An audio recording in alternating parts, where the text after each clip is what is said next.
Olá, pessoal, bom dia. Eu sou o Gilbert Martins, como vocês já conhecem, aqui no canal Resistência Contemporânea. Nós estamos ainda, logo a gente vai liberar o professor Carlos Domingues para andar sozinho. Eu estou aqui na coluna Crítica Republicana do professor Carlos Domingues. Sejam todos e todas muito bem-vindos e bem-vindas, sintam-se abraçadas, acolhidos, acolhidas aqui no canal, nessa coluna maravilhosa do professor Carlos Domingues, que hoje está trazendo um evento especialíssimo, que é o lançamento de um livro.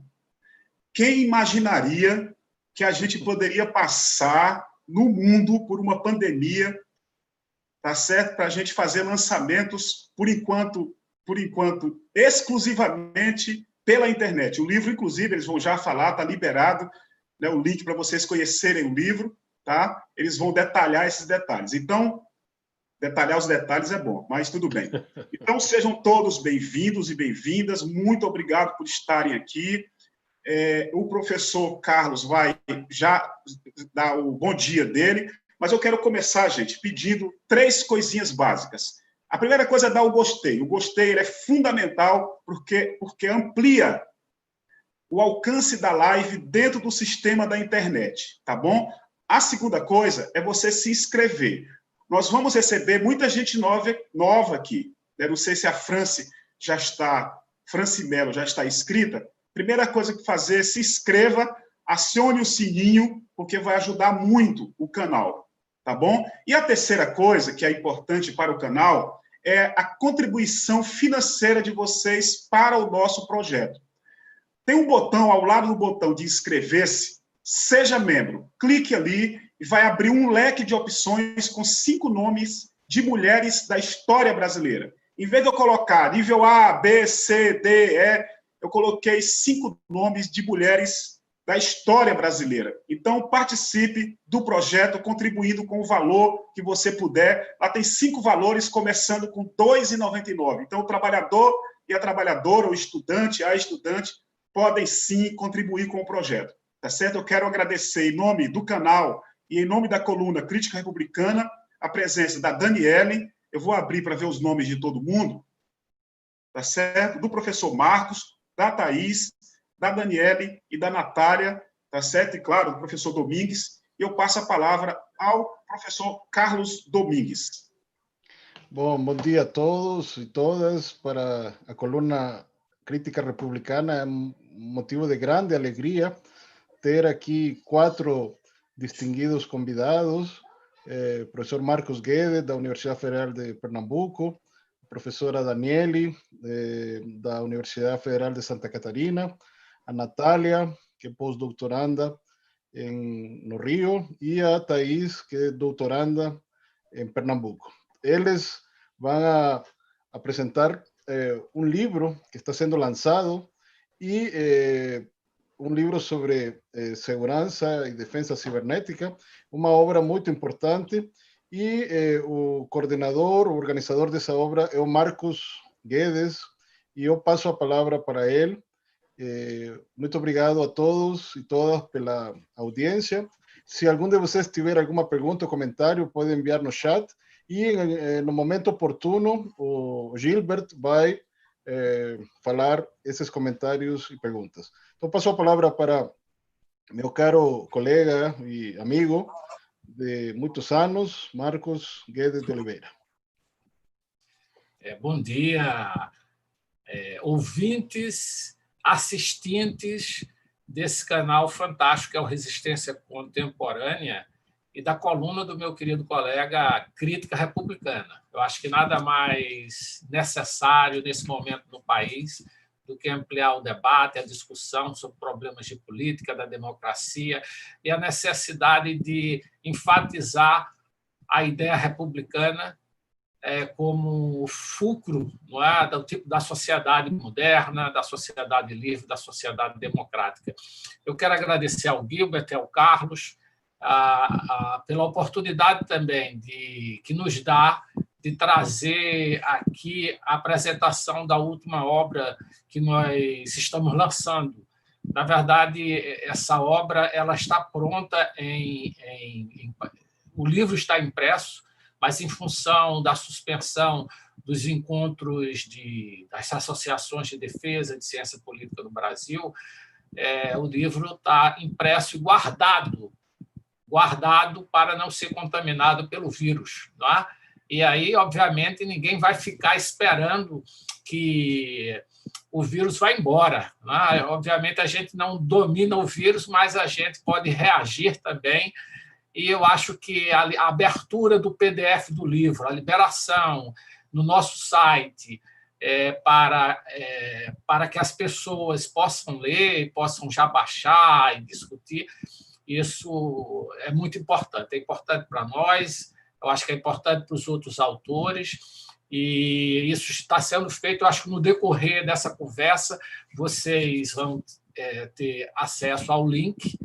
E lá na nossa página não tem só o livro, tem um número enorme de artigos, todos tratando sobre temas de tecnologia, cibernética, fake news, uma série de assuntos importantes para a política moderna e que eu espero que vocês, os ouvintes, entrem lá, curtam, leem e interajam com a gente. Eu queria me apresentar primeiro, eu acho que eu estou praticamente no final da minha carreira como professor na UFPE. Eu acho que 35 anos como professor. Eu espero ainda trabalhar por mais uns 30, não é?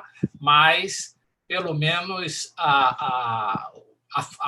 o meu tempo, não é, de fazer uma carreira dentro, ele já está mais ou menos no final. No início, eu trabalhei muito com um tema, quer dizer, da primeira fase da minha carreira, eu trabalhei com um tema sobre a influência soviética e o movimento comunista no Brasil, da qual eu fiz minha tese, que é esse livro aqui, que é um livro que está disponível na Amazon, e do qual nós não comentaremos hoje, infelizmente. Estou apresentando aqui só para o Gilbert ficar aí, Marcos, eu quero entender o que livro é esse, certo? Isso a gente pode conversar depois. Depois, isso já em 92, quando eu acabei esse livro, eu comecei a trabalhar com a União Europeia. Foi quando o acordo da União Europeia foi feito, eu morava em Londres e havia toda nós estávamos vivendo o fim da Guerra Fria e ocorria todo um frisson sobre a importância da unificação da União Europeia. Eu acho que os mais jovens leram, mas nós, mais velhos, vivemos um período em que a Europa, a Alemanha, era dividida com tropas dos Estados Unidos de um lado e tropas da União Soviética do outro. Isso acabou e a União Europeia, que foi um movimento fantástico, não é? E que ainda é, mas aquele acho que foi o momento mais simbólico da União Europeia. E esse movimento tem uma força tão grande que ele influenciou o Brasil, influenciou a região a tentar caminhar com suas pernas e a trazer aquela ideia do Mercosul, que começou a surgir naquela época. Esse foi o segundo tema que eu trabalhei durante algum tempo. Eu também escrevi, tem algumas publicações sobre isso. E a partir do início desse século, principalmente com as consequências políticas teóricas do 11 de setembro nos Estados Unidos, houve um crescimento do estudo de defesa. O estudo de defesa no Brasil ele era muito limitado a escolas militares. E era muito importante, eu acho que é uma visão republicana, digamos assim, que o problema, as questões de defesa, são questões que interessam a todo cidadão. Não é? Todos nós devemos discutir questões de defesa como questões de política, como qualquer outras questões. Eu acho que naquela época se organizou a Sociedade Brasileira de Estudos de Defesa e, com o apoio do CNPq e da CAPES, nós publicamos alguns livros como esse, Cultura de Defesa Sul-Americana, e essa coleção sobre defesas e fronteiras virtuais, da qual, da qual o último exemplar é esse que nós estamos lançando hoje. A coleção geralmente trata sobre temas de cibernética, de fronteiras, de integração nas fronteiras e de tecnologia. Bem, foi isso. Hoje, acho que nos últimos 10 anos, nós trabalhamos conjuntamente com um grupo de pesquisadores no CNPq, que envolve a Universidade Federal de Santa Catarina, a Escola do Comando do Exército, e outras universidades no Brasil, e outras escolas. Nós temos formado um número grande de mestres e doutores que tratam sobre os mais variados temas dentro da área de defesa. Alguns deles estão aqui nessa reunião, eu tenho o prazer de compartilhar com eles essa reunião, e eles vão falar. E eu acho que nosso atual projeto ele foca muito nessas questões mais contemporâneas, que envolvem desenvolvimento de questões de segurança e defesa e questões que tocam no nosso dia a dia, como a questão da fake news, da manipulação das pessoas através de notícias falsas com objetivos políticos. Eu quero parar por aqui, porque eu acho que eu já falei muito, não acho que a gente tem uma equipe aqui de professores, e são ex-alunos nossos, mas são professores também. Natália já é professora, Thaís era professora antes de vir para a gente, que eu acho que eles têm alguma coisa que falar. Não sei, Gilbert, eu volto a palavra para você antes de passar a palavra. Ou você já pode passar a palavra à professora Daniele. Obrigado. Professor Carlos, seu microfone. Gilbert, se você quiser falar, fazer um convite para o auditório. Tá. Pessoal, bom dia novamente, quem está chegando agora.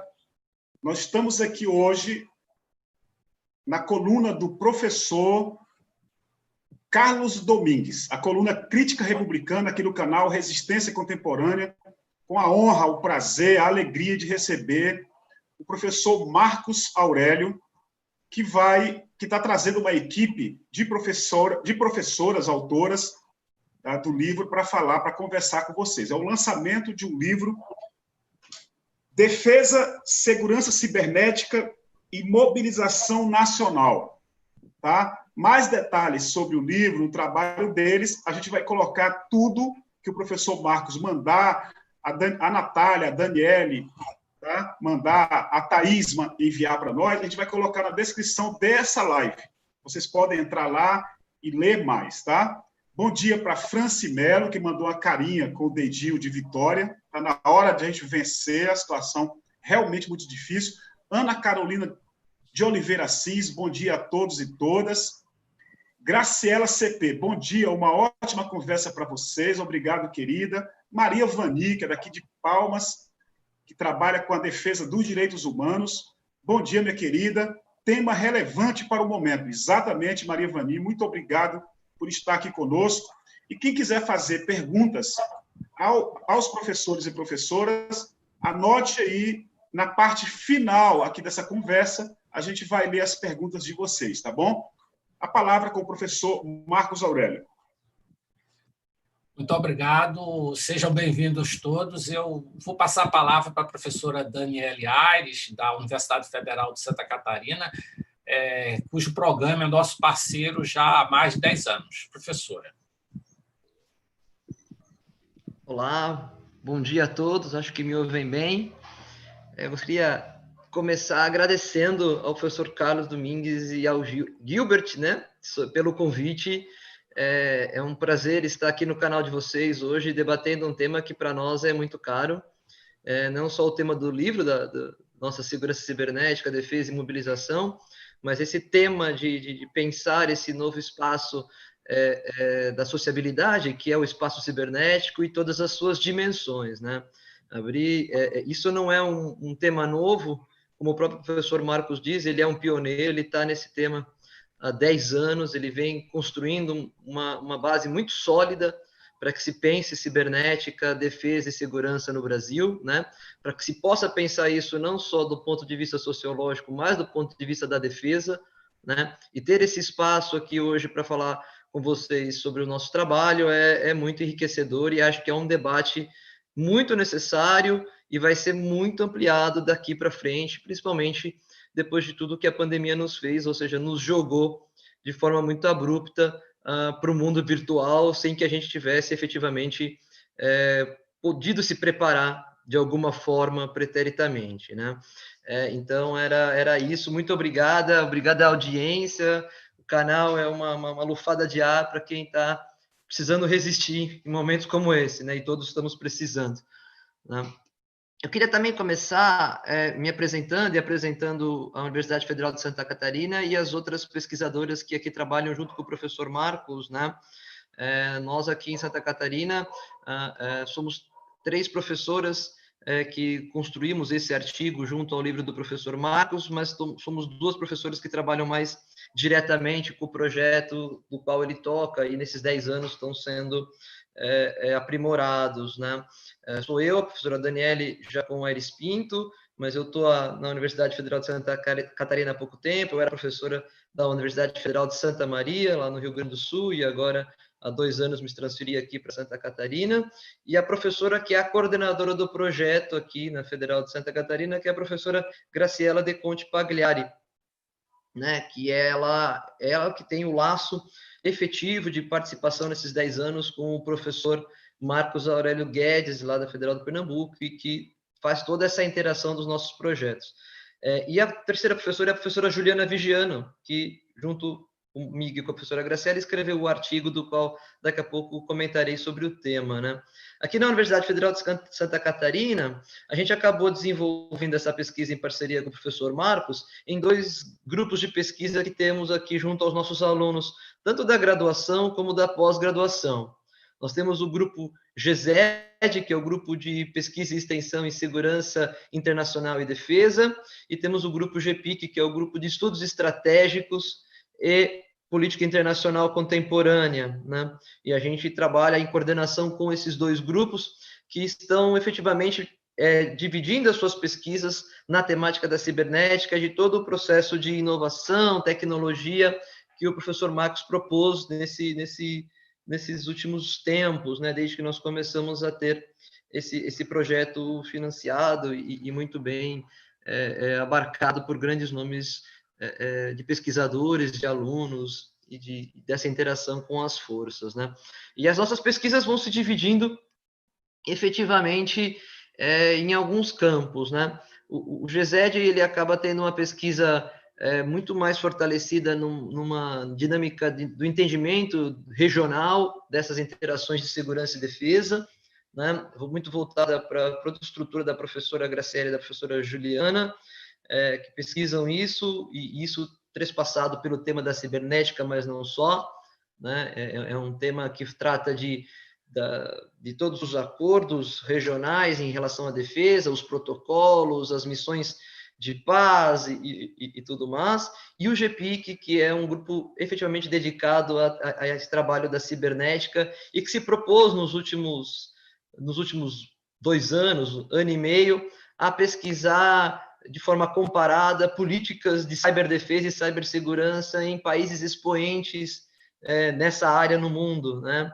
E aqui eu levanto 4 deles que foram os que nós já fizemos e que vai dar origem a um dossiê, que é Estados Unidos, China, Rússia e Israel, né?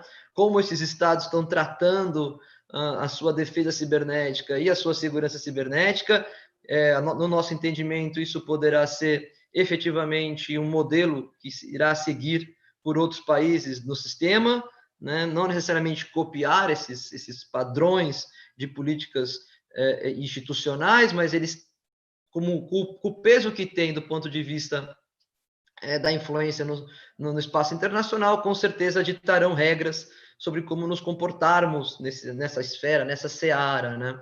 E esse ano a pesquisa começou na mesma toada, ou seja, no mesmo estudo comparado, só que com outros países, né?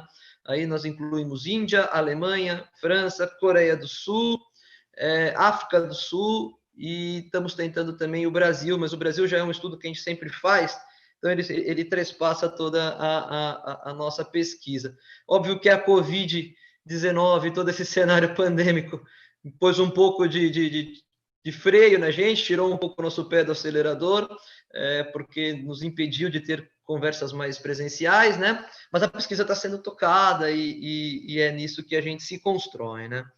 E aí eu queria falar um pouquinho da minha trajetória, muito breve, para entrar, então, na temática do nosso artigo, né? Que foi proposto no livro do professor Marcos, né? Eu venho de uma escola de pesquisa em segurança e defesa que tem uma matriz muito mais calcada na paz. Eu estudei em Portugal, na Universidade de Coimbra, e lá os estudos de segurança e defesa acabam tendo uma prevalência em estudos da paz, né? E eu construí a minha carreira acadêmica numa ideia de como o Estado pode construir poder em processos de segurança e defesa ligado à paz. E no meio desse caminho, surgiu efetivamente o recurso cibernético como um instrumento de poder no sistema. E ao chegar ao Brasil, retornar de Portugal e voltar ao Brasil, eu acabei aprofundando esses estudos, principalmente na ideia de como a defesa cibernética poderia ser um recurso de poder para um Estado como o Brasil, que tem limitações orçamentárias claras desde sempre, né?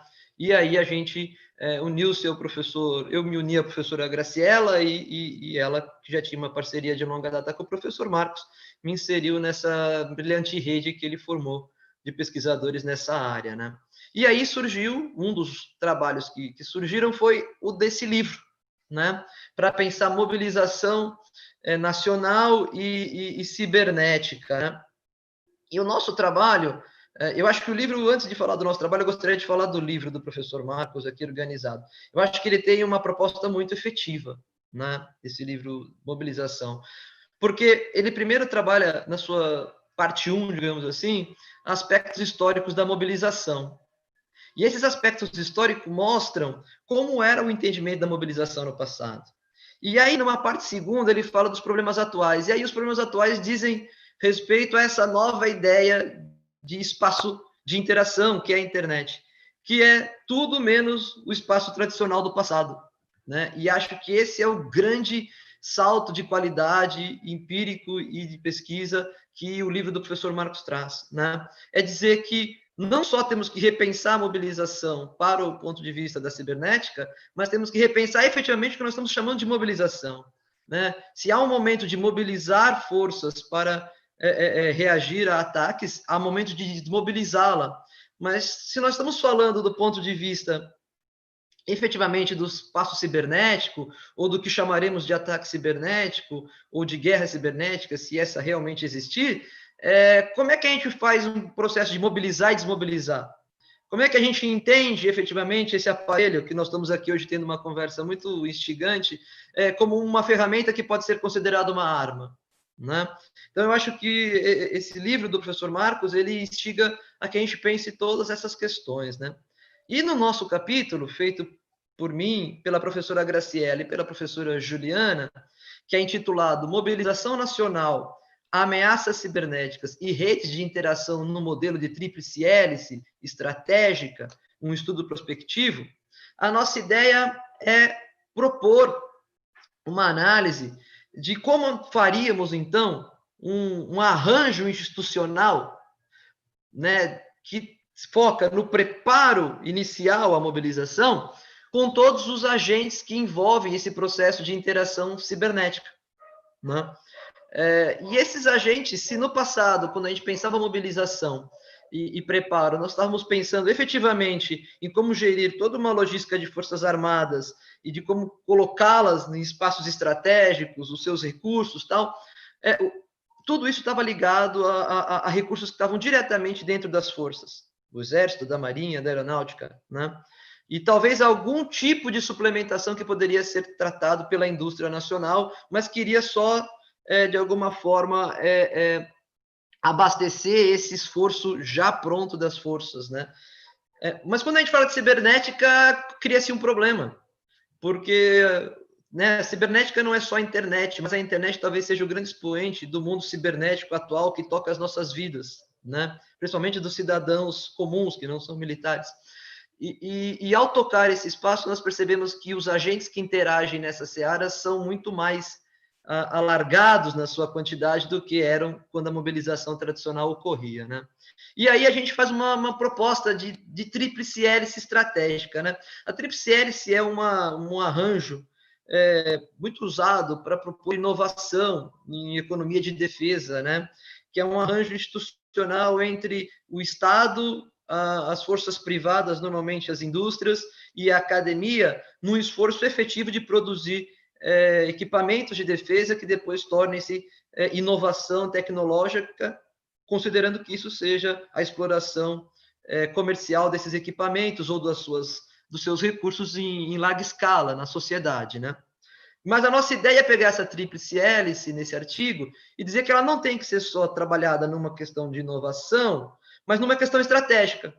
Ou seja, desenhar políticas de mobilização frente a ataques cibernéticos e possíveis ameaças cibernéticas parte do pressuposto de que todas essas áreas, a área pública, calcada nas Forças Armadas, a área privada, nessas indústrias e nas empresas ligadas às tecnologias da informação, e o setor da academia, né, eles têm um efetivo papel não só em produzir uma reação de resiliência, ou seja, de fazer com que tudo volte ao normal frente a um ataque, mas de pensar estratégias para que a proteção dos nossos sistemas e das nossas infraestruturas críticas sejam efetivas para qualquer possível ataque que venha a ocorrer. No nosso projeto, no nosso trabalho, a gente entende que não há hoje como pensar a mobilização na seara da cibernética sem que todos os atores desse sistema, que fazem parte dele, que usufruem dele, estejam presentes desde o começo do pensamento estratégico de como pensar essa mobilização, né? E aí a gente se questiona se essa mobilização deve ser contínua ou não deve ser contínua, né? Isso é uma resposta muito difícil, a gente ainda tem que aprofundar mais o estudo, né?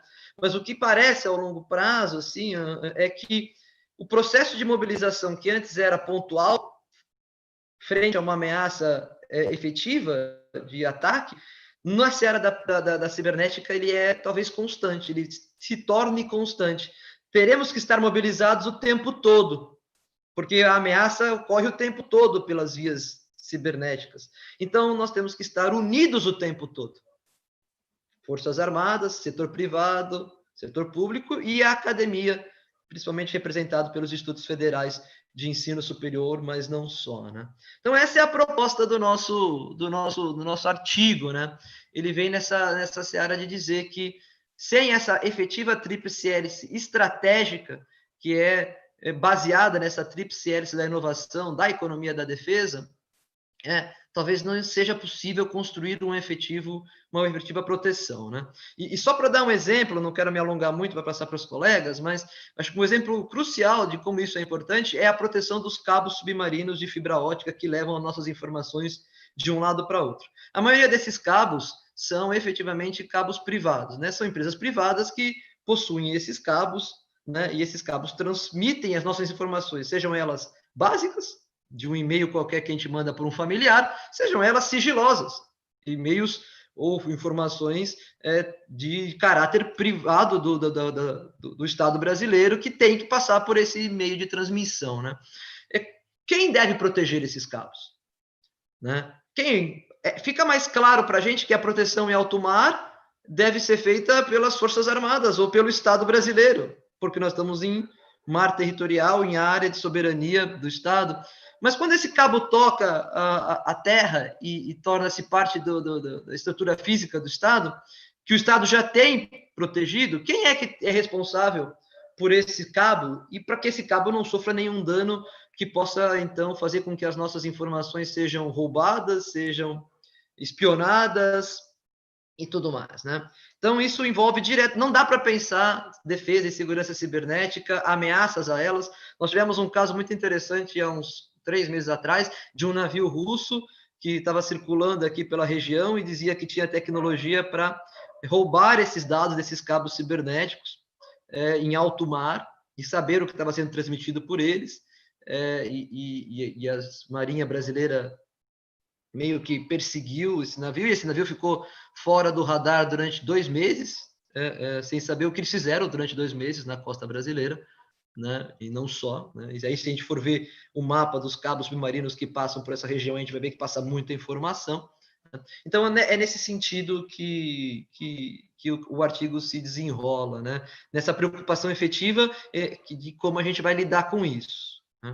Por fim, eu só queria fazer uma intervenção rápida sobre o que a gente estava conversando um pouco antes da nossa entrevista começar, que é óbvio que isso é um tipo de exercício intelectual, de pesquisa, que deve ser aprofundado nas pós-graduações, né? Tanto na pós-graduação que nós temos aqui na UFSC, em Relações Internacionais, em mestrado e doutorado, onde temos 2 linhas, uma linha de Economia Política Internacional e uma linha de Política Internacional, como na próprio programa de pós-graduação tão brilhante e tão edificante da Federal do Pernambuco, né? Que a gente tem esse trabalho, né? Que é o de ciência política. Eu acho que esse é um tema que não deve ficar restringido às tecnologias duras das engenharias, porque sem planejamento, sem estratégia, sem estrutura de pensamento político e social sobre a importância desse controle e dessa defesa dos dados, a gente talvez não tenha privacidade protegida, não tenha a nossa ideia de identidade também protegida, né? Então, acho que era isso, para a gente começar o debate. Eu gostaria de ter falado um pouco disso e devolvo a palavra aí para o Gilbert e para o professor Carlos, agradecendo mais uma vez o convite. Muito bom, professora Daniele. Eu gostaria, depois, se você puder, você já tem meu WhatsApp, você mandar o link sobre esse navio que você falou, russo, para a gente tentar ver, ler e conhecer. Eu não sabia dessa história. Eu quero pedir para cada um e cada uma que está aqui agora que inscreva-se no canal, compartilhe o link dessa live nas redes sociais. Esse compartilhamento ele é fundamental. O sistema do YouTube ele é um sistema mecânico. Né? Então, se você jogar ali, ele entende que é uma live importante, ele vai ampliando o alcance dessa conversa tão importante que está acontecendo aqui na coluna Crítica Republicana do nosso professor Carlos Domingues, da Unieuro de Brasília. Ele está recebendo aqui os professores e professoras para o lançamento do livro Defesa, Segurança Cibernética e Mobilização Nacional. Eu peço a vocês também que, se for possível, seja membro do canal, ajude aqui o nosso projeto. A Franci Melo está aqui, a Ana Carolina de Oliveira, a Graciela CP, Maria Vanil, Hilton Faria da Silva, bom dia, Gilbert, bom dia, professor Carlos e demais professores, o Givalber Arruda, bom dia a todos e todas, Marielza Felipe, bom dia ao professor Marcos Aurélio e toda a equipe, Graça Rodrigues, bom dia a todos, Alana Domingues Ávila, lá da América Central, saludos, o PhD Carlos Domingues Ávila, muito obrigado, querida Alana, e todos e todas que estão aqui. Eu quero perguntar se vocês conhecem o professor Marcos Gorete Gomes, que está aqui pedindo para entrar. Você sabe quem é? Gilbert, vamos continuar melhor, tá? Só um pouquinho. Não, tem um pedido aqui de Gorete Gomes, eu quero saber quem é. Está pedindo para entrar aqui na sala. Vocês conhecem? Não, vamos continuar. Tá legal. Muito bom. Eu quero, antes de passar para o professor Carlos, pedir aquilo que eu pedi no início. Fechem os microfones para que cada um tenha tranquilidade para falar, tá bom? Professor Carlos. Olha, eu passo a palavra, com permissão do Marcos, para a Natália dar continuidade à entrevista. Olá, bom dia. Acredito que todo mundo me escuta muito bem. Eu queria primeiro agradecer, né, ao convite do canal e ao convite também do Carlos Domingues, dessa coluna. Diferente do professor Marcos, a minha formação é bastante recente, né? Acabo de ser doutora pela UFPE em Ciência Política e no momento estou no programa de pós-doutorado da Escola de Comando do Estado-Maior do Exército lá no Rio de Janeiro, como foi anunciado. As minhas pesquisas também estão ainda no início, né? Tenho poucos temas, mas o que venho desenvolvendo tem relação com o ingresso das mulheres nas Forças Armadas.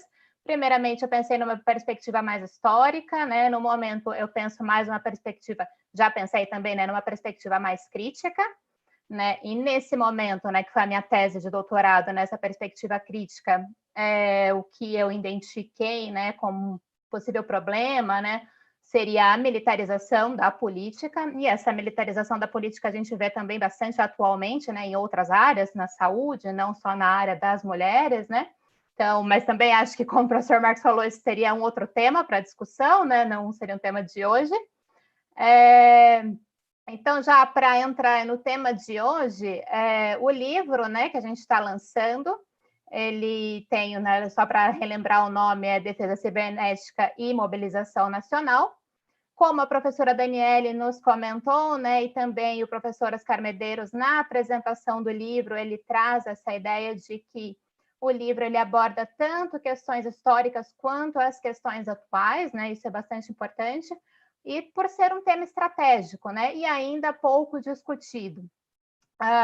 Também lembrando que a mobilização nacional ela deve ser pensada não apenas como um esforço para combate da agressão externa, né, estrangeira, mas também como instrumento de defesa das instituições da população. Então, esses argumentos são um pouco colocados pelo professor Oscar Medeiros, e tem um vídeo, né, disponibilizado no nosso site da rede, que vocês podem ver também depois, posteriormente, onde o professor discute um pouquinho mais sobre isso. Aí, dando continuidade no livro, um outro capítulo que eu queria comentar um pouquinho é o capítulo 7. Foi feito pelo professor Ricardo Borges, e ele se chama Uma Análise Exploratória a partir da Legislação de Defesa. O professor Ricardo Borges, também da UFPE, ele traz um pouco da legislação e comenta, né, para a gente que a mobilização nacional, atualmente, ela tem duas características importantes: a tecnologia e o investimento público. E também a mobilização nacional ela deve ser pensada para a atenção das necessidades da população e como uma tarefa de toda a sociedade, não uma tarefa apenas das Forças Armadas. E aí eu acho que foi pensando um pouquinho, né, nisso, sobre a participação de toda a sociedade, né, de não ser uma tarefa exclusiva das Forças Armadas, que surgiu a nossa ideia do nosso projeto de extensão, que foi um projeto que a gente elaborou junto com a Universidade Federal de Pernambuco, elaborou em duas escolas, né, na Escola Dom Bosco, em Recife, e no Compass, né, na Biblioteca Compass de Recife. E a partir das impressões que a gente teve, né, daquilo que a gente pôde captar neste projeto de extensão, nós desenvolvemos esse capítulo 9. Digo nós, né, que somos vários autores nesse capítulo, não são só eu, né, somos vários, nomeando aqui as pessoas, começando pelo professor Marcos, que também é o autor, a Ana Carolina, o Carlos Eduardo, o David, o Fernando, a Natália Bittencourt, a Thaís, que está aqui conosco, e o Vitor Alves. Nós compomos lá na Universidade de Pernambuco o Núcleo de Estudos Americanos. E nesse núcleo, tivemos a ideia de pensar também, né, levar um pouquinho do nosso conhecimento para a sociedade, né? Sair dessa vertente apenas acadêmica e transbordar um pouquinho o que a gente estava estudando ali para outras pessoas. Então, a proposta inicial seria da cidadania digital, né? O uso da tecnologia de forma responsável pelas pessoas. Então, isso é tanto um dever quanto um direito, né? A gente saber utilizar as inovações. E, para discutir um pouco isso, a gente pensou numa estrutura de módulos. Demos aulas, nos dividimos, né? Fizemos uma equipe, 2 pessoas ficaram responsáveis por cada módulo, e esses módulos, eles tinham alguns temas principais, né? O módulo 1, a gente comentou um pouquinho sobre a participação eletrônica, a importância do acesso à informação, a lei de acesso à informação, muito importante. Então, hoje em dia, né, trazendo um pouquinho para o contexto atual do Covid, a gente vê a importância dos dados, né? Para a gente ter uma pesquisa científica, quanto é importante a gente ter os dados corretos, né? E quanto a gente tem falado também nesse momento da subnotificação dos dados, né? Então, a importância da gente ter essa transparência do governo, né? Transparência ativa, transparência passiva, foi isso um pouco que a gente passou nesse módulo 1. No módulo 2, a gente entrou já na ideia de infraestrutura de rede, a segurança dos dados, a importância de ter uma senha forte, como a gente combater, né? Como a gente evitar os vírus, evitar mensagens que possam encaminhar a vírus. Então, essa prevenção desses ataques maliciosos. Também outro tema que não deixa de ser muito importante no momento, né? Já que estamos utilizando tanto as redes, a importância da gente estar ali sempre criando uma senha, né? Evitando clicar naquele link que pode levar a algum problema, né? Sempre estar atento a essa questão. No ponto 3, né, no módulo 3, dando sequência ao curso, foram os crimes cibernéticos. A gente tentou trazer um pouquinho da ideia de direitos, né? Como que os direitos que a gente tem nesse mundo offline, né, que é esse mundo que a gente vive, podem ser levados para o mundo online, né? A ideia de proteção, de privacidade dos dados. E aí, sobre esse tema, eu lembro vocês que a professora Daniele fez, junto com 2 alunos, né, lá da Universidade Federal de Santa Catarina, artigos que estão no nosso site, também podem ser lidos, que lembram um pouquinho dessa ideia da proteção nesse momento também de pandemia, né?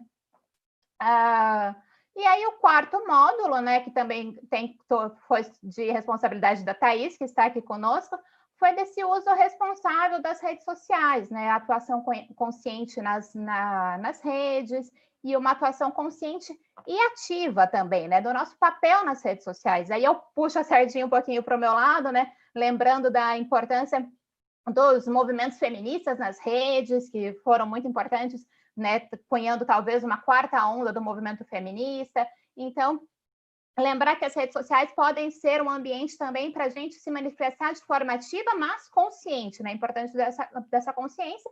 E aí, né, como a Thaís já vai entrar em breve no tema das fake news, né? Que também é outro tema que está super na crista da onda, né? Então, aí a importância da checagem das fontes, e nessa linha foi esse nosso 4º módulo. A gente tinha a pretensão de dar continuidade, né, no curso, a gente tinha a pretensão desse ano estar aplicando ainda novamente, né, porque a gente fez muito como um curso piloto, mas não foi possível, né, infelizmente não foi possível. Então, o que tentamos fazer para cumprir essa lacuna foi uma cartilha. Essa cartilha vai ser, está em processo de editoração final, nós vamos divulgar essa cartilha, também podemos mandar aqui para a página, né, de vocês, compilando todas as informações que eu trouxe, de forma a divulgar um pouco mais, né, que as pessoas também possam ter mais conhecimento com mais profundidade, né, não atingir só aquele público local das escolas, mas expandir esse conhecimento para mais pessoas. Então, mais ou menos a ideia foi essa do nosso artigo, trazer as nossas impressões primeiras dessa primeira aplicação, essa importância da academia transbordar para saindo dessa nossa, né, que a gente costuma dizer, essa nossa torre de marfim e expandindo para além, né, dessas fronteiras, dialogando com a sociedade, como estamos fazendo aqui hoje, então essa importância. E, bom, eu acredito que seja isso, eu retorno a palavra, né? Fico aqui também à disposição para dúvidas, retorno a palavra para o professor Carlos Domingues, e a Thaís vai poder me complementar muito bem nessa parte das fake news, que foi de responsabilidade dela. Muito obrigada. Muito obrigado, Natália. Passo para Gilbert. Muito bom, Natália. Parabéns. Um assunto importantíssimo para a gente discutir. E a presença de vocês aqui no Coluna Crítica Republicana mostra a importância crucial do investimento brasileiro no ensino e na pesquisa. E nós estamos sofrendo muito mesmo. As universidades, nos últimos 4, 5 anos, têm sofrido muito com isso. O debate daria aqui uma super live, que o YouTube adora, né? Super live de 2 horas, mas, infelizmente, não vai dar para a gente fazer hoje. Eu quero só pedir, como está chegando muita gente aqui, eu quero pedir que vocês se inscrevam no canal. Vai chegando, já vai se inscrevendo, dá o gostei, repito, porque amplia o alcance da live. E eu quero falar aqui para o nosso querido Osmar Antônio do Nascimento, como eu já escrevi aqui para ele, que na parte final a gente vai pegar essas questões que vocês estão trazendo e vamos levar para os professores e professoras, tá bom? Daqui a pouco. Palavra com o professor Carlos Domingues. Passo a palavra para o professor Marcos Aurélio Guedes.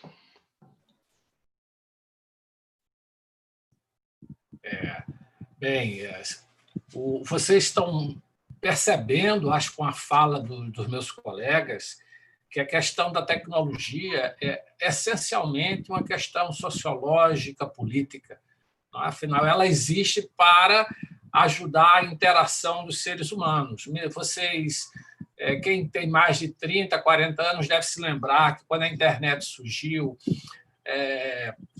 se desenvolveu com ela toda uma ideia de que nós estávamos evoluindo para um mundo muito melhor do que nós tínhamos antes. Eu me lembro, quando eu era estudante, para falar com um professor, pegar um artigo dele, levava um mês. Eu tinha que mandar uma carta pelo correio para uma biblioteca, não sei aonde, o cara tirava fotocópia, botava... Hoje, você, em minutos, você fala com o professor, baixa todos os artigos dele, marca uma conversa. Quer dizer, a internet, ela abriu as portas para o mundo fantástico, o mundo quase de ficção científica para quem vivia nos anos 50 e 60.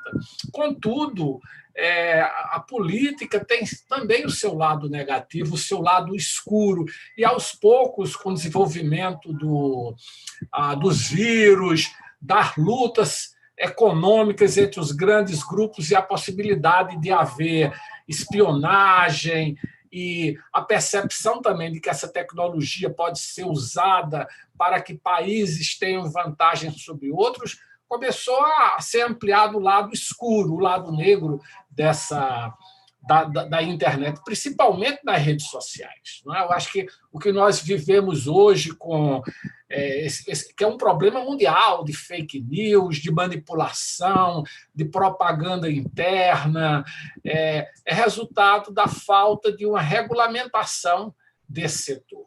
Afinal, a tecnologia, assim como a energia nuclear, ela pode servir para o bem ou para o mal. A gente tem que evoluir para ampliar o espaço positivo dessas tecnologias e restringir o uso negativo. O que Natália falou também é muito importante. Quer dizer, a academia ela não pode ficar só no debate, ela tem que ir através do trabalho de extensão e para a sociedade, trabalhar com os alunos. Quando nós desenvolvemos esse projeto de educação cibernética, a nossa ideia primeira era que a população ela não está acostumada com essa nova linguagem. Quantas pessoas, por exemplo, usam um antivírus no seu celular? Não é?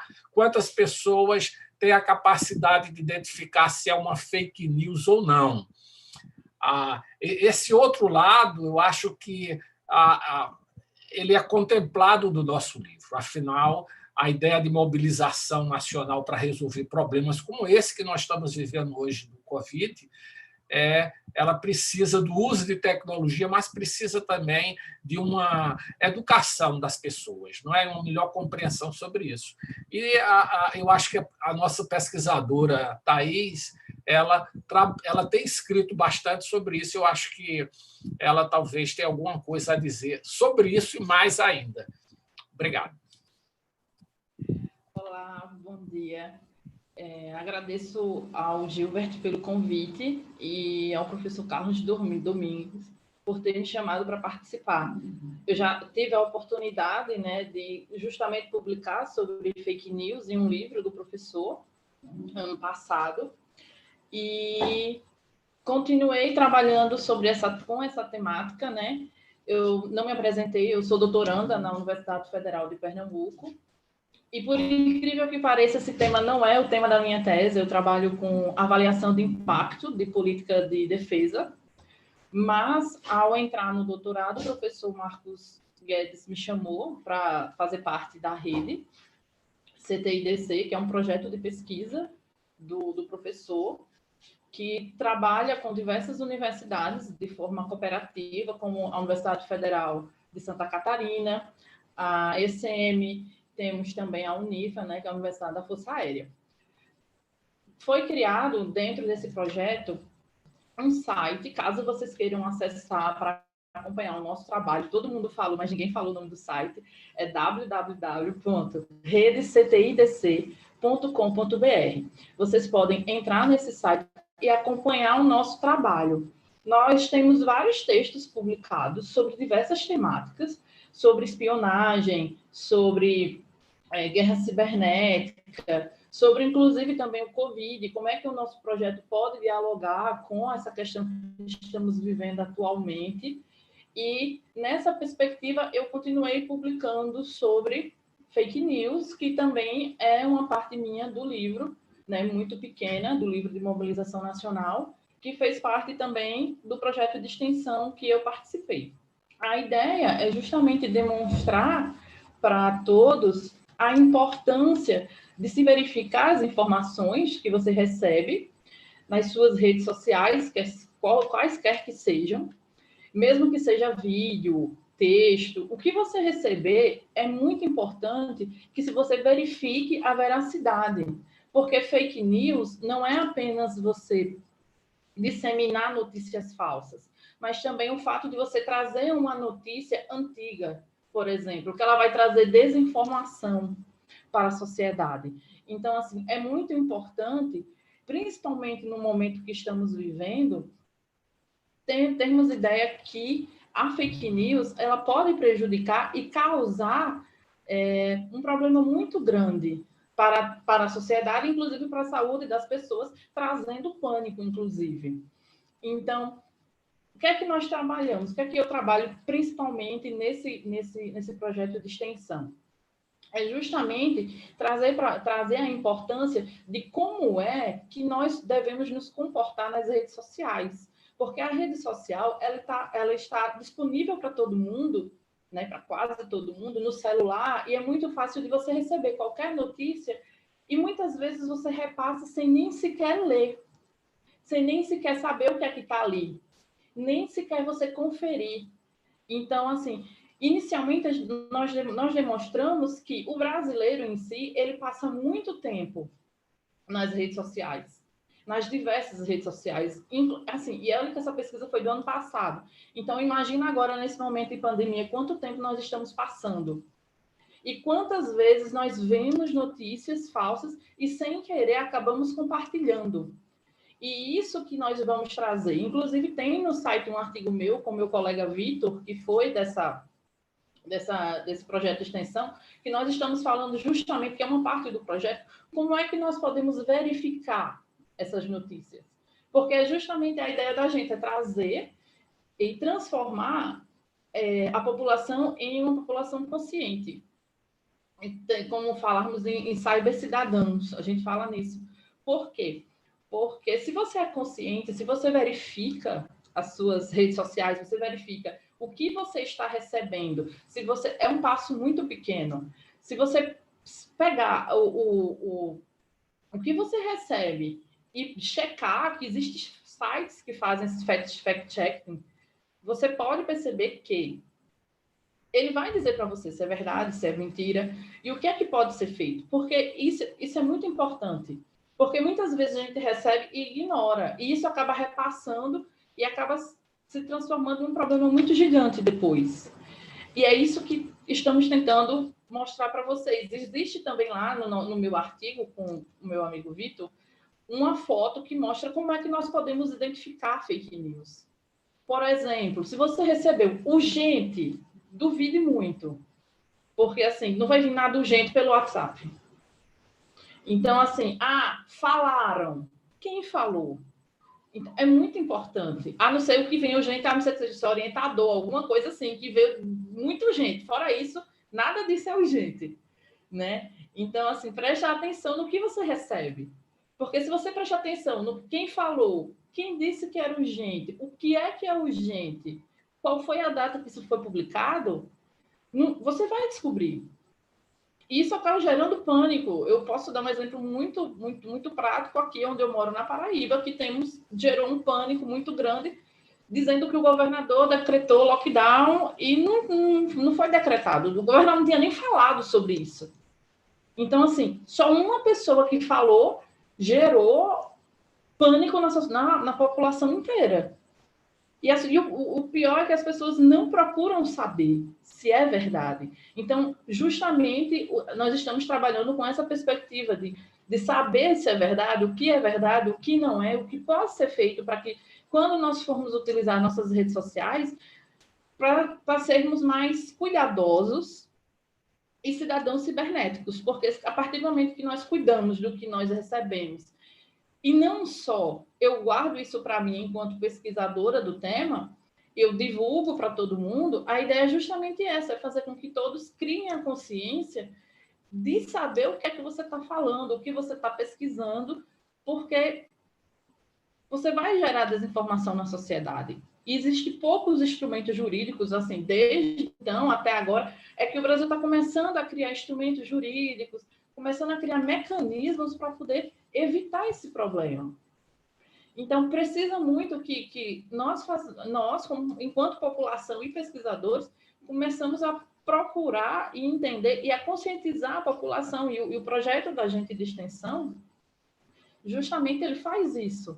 A ideia dele é conscientizar desde novo o que é que você pode fazer, né? O que é fake news, o que não é. Então, assim, principalmente no meu módulo, conseguimos ter diversos resultados muito importantes e conscientizar pessoas de diversos lugares para que elas tivessem a consciência do que elas estão fazendo e de como vão usar suas redes sociais.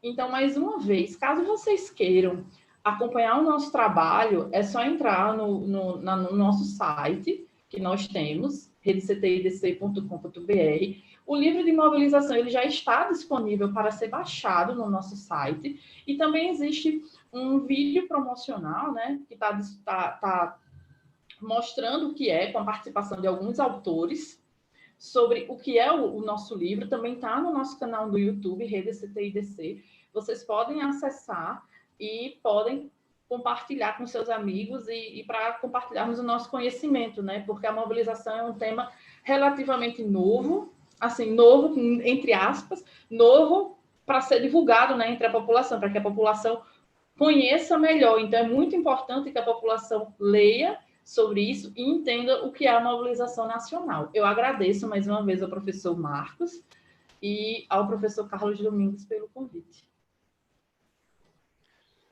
Muito obrigado, Thaís. Antes de passar a palavra para o Gilbert, eu gostaria de comentar que já temos exatamente 1 hora de entrevista coletiva e a ideia é mais ou menos ter esse tempo, tá? Então, vamos ter agora algumas perguntas, comentários, observações do público e depois dessas perguntas, vamos demorar aí uns 10 minutos no máximo, eu passaria a palavra para todos os convidados fazer suas considerações finais, tá? Então, eu passo a palavra agora para o Gilbert. Obrigado, professor. Muito bem colocado, Thaís Felipe. Eu quero, inclusive, se você concordar, a gente criou desde sábado passado os sábados temáticos, tá? Sempre às 19 horas. E nós falamos na semana passada, sábado agora, sobre aquele movimento a partir do assassinato do George Floyd, lá nos Estados Unidos. Nós convidamos um jornalista da TV 247, uma professora da UFT, do Movimento Negro do Tocantins, e um advogado do Movimento Negro aqui de Palmas. Fizemos um pequeno debate no sábado às 19 horas. Sábado que vem, nós vamos fazer, dentro dessa coluna, um debate LGBTQI+, com duas lideranças LGBTs aqui da cidade de Palmas. E se você concordar, se você aceitar o nosso convite público, que a gente está fazendo aqui, me desculpa fazer público, tá? Não precisa você dar a resposta agora, a gente pode fazer, passando esse sábado agora, no outro. Essa questão das fake news é uma questão que vocês, professor Marcos, Natália, a professora Daniele, a Thaís e o professor Carlos estão trazendo para o nosso canal, é fundamental nós debatermos isso. É necessário a gente debater isso, tá bom? Então, se você topar, você me fala depois no particular e a gente organiza, tá bom? Você pode convidar quem você quiser para participar. Eu quero só dar um alô rapidamente aqui. Quem chegou, inscreva-se no canal, porque senão o professor Marcos vai pegar na orelhinha, tá? Euraci Oliveira de Santana, bom dia a todos e todas. Ana Carolina de Oliveira Assis, acredito que o navio russo, descrito pela professora Daniele, é chamado Yantar. Já anotei aqui, tá, Ana? Osmar Antônio do Nascimento, os militares já estão no poder. Edivan David, bom dia, professora Thaís Felipe, doutor Marcos e aos demais. Bom dia, querido Edivan. Osmar Antônio, o que vocês acham? É vero? Aí eu respondi para ele esperar para agora, né? A gente vai jogar essa questão para vocês agora. Tá? O Volgran Souza, bom dia a todos e todas. Seja bem-vindo a todo mundo aqui no canal, muito obrigado. E eu passo a palavra para o professor Carlos Domingues. Olha, na verdade, agora é o momento das perguntas e respostas. Então, Gilberto, eu acho que se você puder direcionar as perguntas eu vou jogar para os colegas, é melhor, tá?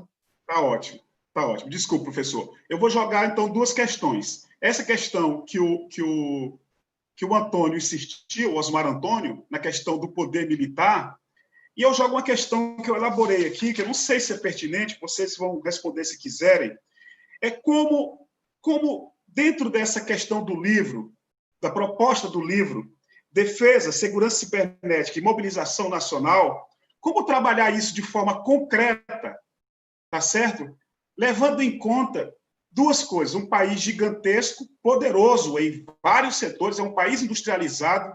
O Brasil é um país industrializado. Um país que produz, por exemplo, um avião é um país industrializado, né? A meu ver. Como defender essa história de defesa, segurança cibernética e mobilização nacional num país que hoje, não é só hoje, mas hoje, vive sob o guarda-chuva do imperialismo norte-americano? Então, tem essas duas questões que eu queria provocar vocês. Gilbert, muito obrigado pelas perguntas. Eu acho que a primeira pergunta sobre o poder militar ou não, eu acho que isso merece um programa específico, não é? Eu vou dizer para quem sugeriu essa pergunta, proponha para o Gilbert um programa específico. A Associação Brasileira de Estudos de Defesa tem vários especialistas nisso e eles podem comentar. A segunda questão que você coloca, veja, a tecnologia é muito importante para um país do tamanho do Brasil. O Brasil, como diria um cientista estrangeiro, ele diz, olha, atravessando o Brasil, você vai da época da Idade da Pedra para o século XXI. Quer dizer, você passa de uma tribo primitiva até uma cidade onde se produz um avião moderno, alta tecnologia, etc. Quer dizer, para integrar esse país é fundamental a tecnologia. Eu acho que um trabalho que é reconhecido, que foi muito importante, é o desenvolvimento da Embratel, não é? Que foi uma iniciativa governamental para que a gente pudesse conversar com as pessoas que estão nos locais mais distantes do país. Você falou sobre a questão do poder americano, é verdade, nós somos, desde os anos 20 e 30, dentro da área de influência do poder americano, mas isso não impede ou não impediu que países como a França, como a Alemanha, como eu falei logo no início, não é? Achassem um caminho para se desenvolver e para expressar seu poder. Eu acho que a gente não pode ficar nesse discurso de que nós não fazemos aquilo que nós precisamos porque Estados Unidos, Rússia ou China não deixam. Não é? Eu acho que tem sempre um caminho para realizar as coisas que os países precisam. E o Brasil tem vários exemplos disso. O próprio desenvolvimento do CNPq, o desenvolvimento da Embraer, por exemplo, que é uma empresa que mais tarde desenvolveu aviões, não é? E outros exemplos do Brasil recente que mostram a nossa pujança, a nossa energia, e mostram também uma força na nossa iniciativa de tomar decisões de uma maneira mais ou menos independente. Eu acho que a tecnologia e a mobilização nacional ela tem que ser vista, ou pelo menos isso é um dos pontos que a gente procura enfatizar, é que para a gente continuar com o objetivo de buscar um país mais forte, menos desigual, mais independente, a gente tem que saber incorporar de uma maneira criativa essas tecnologias. Tá? Eu acho que a crise, isso só para concluir, a crise do Covid e as dificuldades de coordenar uma ação num país gigantesco como o Brasil mostra exatamente isso. Eu acho que é muito difícil comparar a ação governamental no Brasil com a ação governamental na Itália ou na França, que são países pequenos, não é? Eu acho que é muito mais complexo agir num país como o Brasil, ou mesmo nos Estados Unidos, que é uma federação gigantesca, são federações gigantescas. Contudo, isso não é uma desculpa. Eu acho que esses países, se eles tivessem se preparado dentro dos próprios recursos tecnológicos que eles têm, o resultado do combate a essa crise teria sido muito diferente da situação que nós estamos hoje. Eu quero finalizar, agradecer a você, ao professor Carlos e aos meus colegas, lembrar para os seus ouvintes entrarem na nossa página Rede CTIDC, não é? E lá vocês vão ver muita coisa, muito debate. Tem um artigo meu sobre essa questão do conflito entre China e Estados Unidos e as suas repercussões no Brasil. E procure interagir. Eu acho que o papel da academia é trazer o debate, trazer a discussão, não de uma maneira que esteja afastada da realidade. É envolver esse debate desses grandes problemas ao dia a dia das pessoas, não é? O dia a dia dos jovens. E o nosso projeto, o nosso grupo de pesquisa procura fazer isso. Eu quero aqui publicamente agradecer não só aos meus alunos, ou ex-alunos que estão aqui, mas também aqueles que estão nos acompanhando, né? Que nesses 10, 15 anos de trabalho, muitos já concluíram o mestrado, doutorado, e estão fazendo alguma coisa em prol do futuro do país. Tá? E também agradecer aos nossos parceiros, particularmente aos parceiros da Universidade Federal de Santa Catarina, que estão aqui. Muito obrigado pela oportunidade e até a próxima. E grande sucesso, continue com muito sucesso, não só o canal Resistência Contemporânea, quanto a coluna Crítica Republicana. Obrigado. Professor Carlos. Oi. Muito obrigado. Bom, tem alguma outra pergunta ou comentário? Gilbert, se você tem aí alguma pergunta específica? Não, aqui, para... gente, eu não sei se vocês perceberam, mas nós tivemos uma queda geral aqui. Tomara que não tenha reflexos na nossa live. Vou saber isso depois, tá? Deu uma queda geral no Zoom. O sistema continuou ligado no YouTube, mas o Zoom deu um problema aqui. Tomara que não tenha refletido na nossa live. Talvez tenha eu quero até um ataque cibernético. Né? Alguém não quer que a gente passe essa mensagem. Tá? Mas estamos aqui. Viu? Ô, Gilbert, está funcionando normal a live. Estou aqui com ela conectada no meu celular. Obrigado, Daniele. Muito obrigado. Fiquei muito preocupado. É um susto danado. Eu queria pedir para todos vocês, eu vou cobrar de vocês, viu, Thaís? Que vocês mandem para nós, ainda hoje, os links que vocês quiserem para a gente colocar na descrição desse vídeo, tá bom? Na descrição desse vídeo. Aqui não tem mais questões. O Osmar está dizendo, está ok. Obrigado, Osmar. Muito obrigado. Eu vou passar a palavra para o professor Carlos Domingues para ele distribuir a palavra. Se vocês quiserem comentar o que o professor comentou, vocês estão livres para comentar, tá bom? Bom, eu acho que já estamos com o tempo no limite e eu vou pedir, por gentileza, as considerações finais de vocês, da Daniele, da Natália, da Thaís. Se o professor Marcos quiser acrescentar algo. Eu gostaria só pedir se cada um de vocês pudesse falar para um jovem pesquisador. Esse programa aqui e o canal tem muitos jovens interessados em continuar seus estudos e muitos deles gostariam de ter, por exemplo, algumas sugestões de temas de pesquisa. Então, que temas de pesquisa vocês consideram ou acham que seriam interessantes para colegas que estão em processo de iniciação científica ou que pretendem dar continuidade a seus estudos? Por exemplo, o professor Marco Guedes poderia talvez comentar algo sobre o programa de ciência política na Federal de Pernambuco, a professora Daniele em Santa Catarina. Não sei se a colega Natália também pode comentar algo. Basicamente isso, tá? As considerações finais de cada um de vocês, mas também uma reflexão ou uma sugestão de tema de pesquisa para jovens pesquisadores.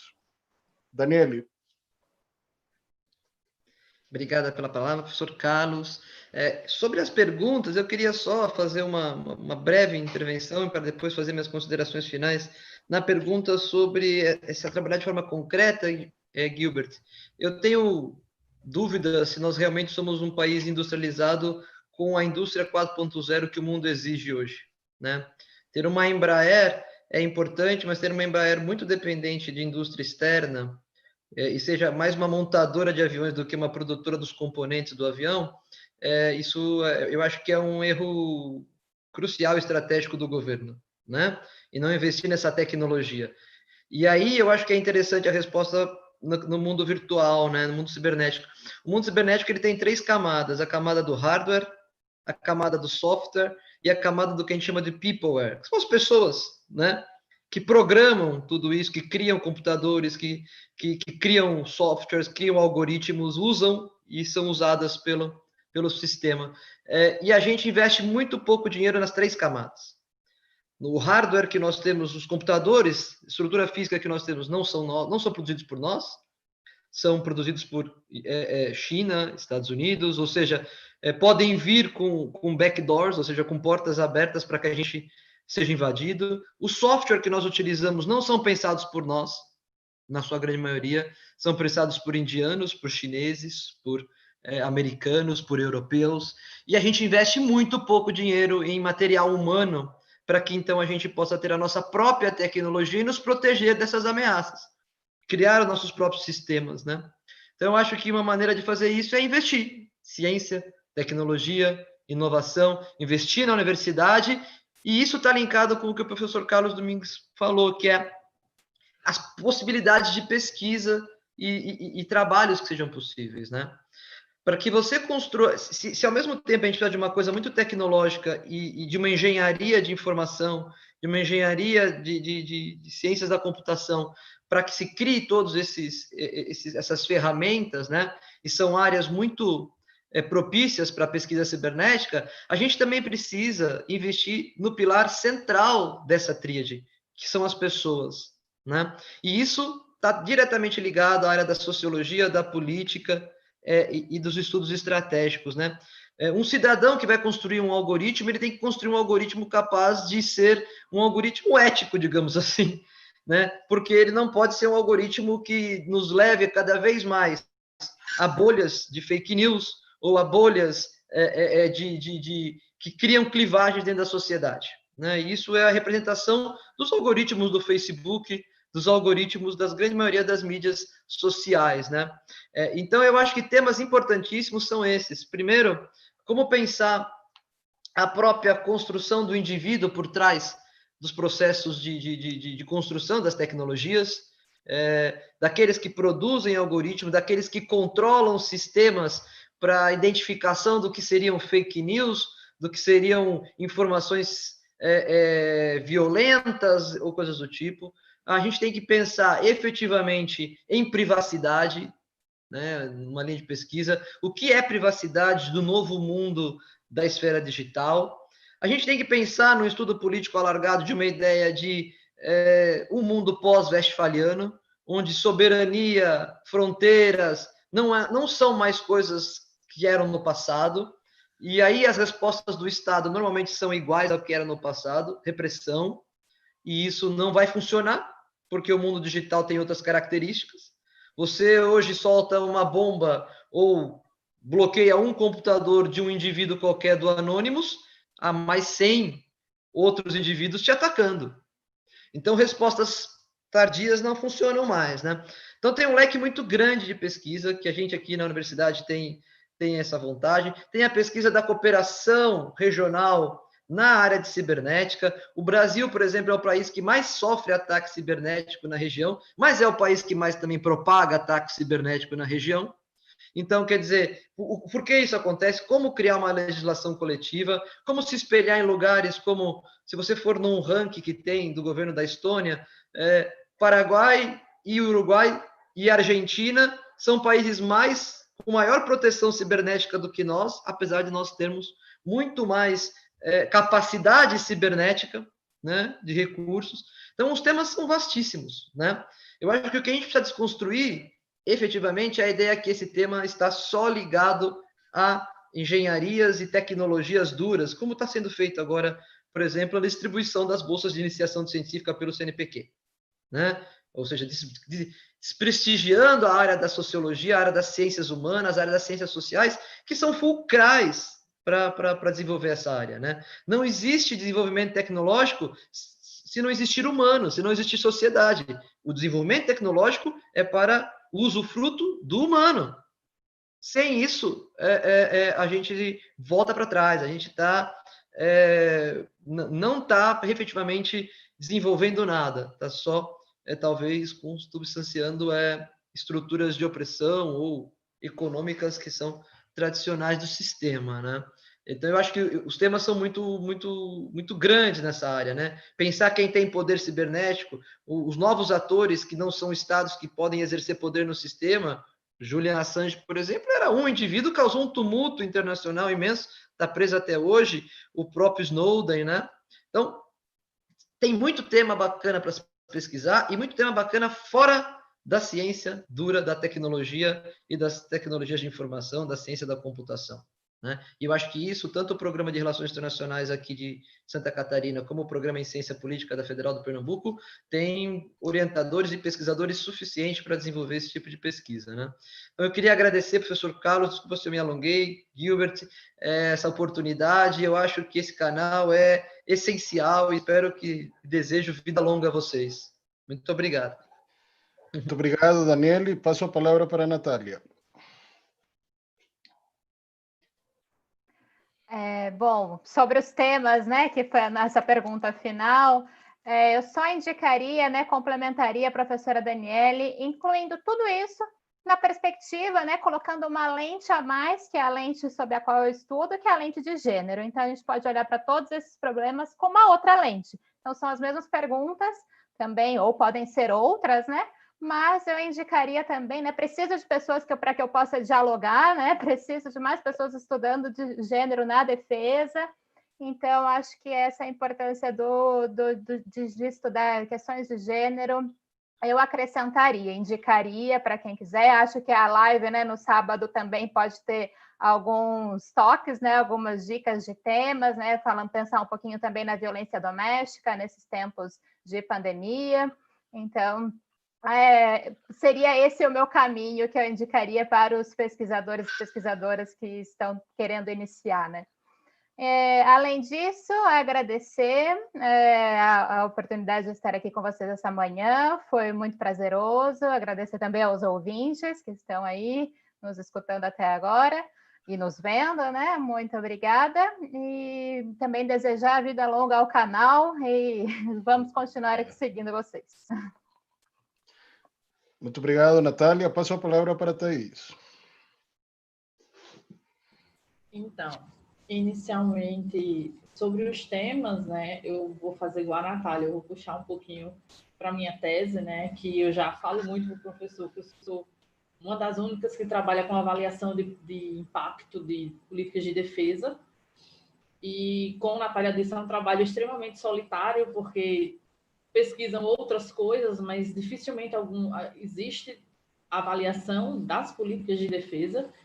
Então, quem tiver interesse, né, em estudar avaliação de política, avaliação de impacto, é muito interessante. Também tem outra perspectiva, que é a da fake news, que eu trabalho com a questão de conscientização de o que pode ser feito, e puxando sardinha também para o lado da defesa, né, que isso acaba tendo problemas na área de defesa, de segurança do país. Também trabalho com a questão das urnas eletrônicas, que a professora Daniela já conhece, o professor Marcos também. Também é outro tema que eu pesquiso dentro da rede, mas eu dei uma parada agora e estou na questão da fake news. Mas, assim, são temas que são muito importantes e que eu acho que cabe muito ser estudado, porque envolve tecnologia, defesa, e que a área está extremamente aberta para novos pesquisadores, né? Agradeço ao professor Carlos mais uma vez por ter convidado, né, por tudo que ele tem feito, e ao Gilbert pelo convite, pelos dois convites, né? Agradeço muito. E eu desejo vida longa ao canal e à coluna do professor. Muito obrigada. Muito obrigado, Thaís. Passo a palavra para o professor Marcos. Olha, eu acho que tudo foi dito. Quero lembrar as pessoas que estão assistindo que entre lá, Rede CTIDC, interajam com a gente. Não tanto quanto com o canal Resistência. A gente não vai ter 100 mil, 200 mil, 1 milhão de seguidores, mas vamos tentar seguir o canal Resistência. Eu acho que começa devagarinho, professor. E tem todo o apoio. Vai ter todo o apoio, você vai ver. Não é fácil, é um trabalho de formiguinha, mas continue na luta. Obrigado, e eu acho que lendo é que vocês vão, talvez, descobrir aquilo que chama a atenção de vocês. Para mim, a vida acadêmica, a pesquisa, tem muito a ver com amor, com gostar de educar as pessoas, gostar de ler e pesquisar sobre temas que agradam a gente, que a gente acha que é positivo. Eu tinha um professor que dizia, Marcos, olha, isso quando eu fazia sociologia nos anos 80, que foi um período muito difícil, porque nós não tínhamos liberdade para ler livros, muita coisa não era publicada no Brasil. Ele dizia, olha, se você gosta e se você é bom, seja qual for o tema que você esteja trabalhando, seja qual for a área, você vai se realizar, vai conseguir trabalhar, vai conseguir viver.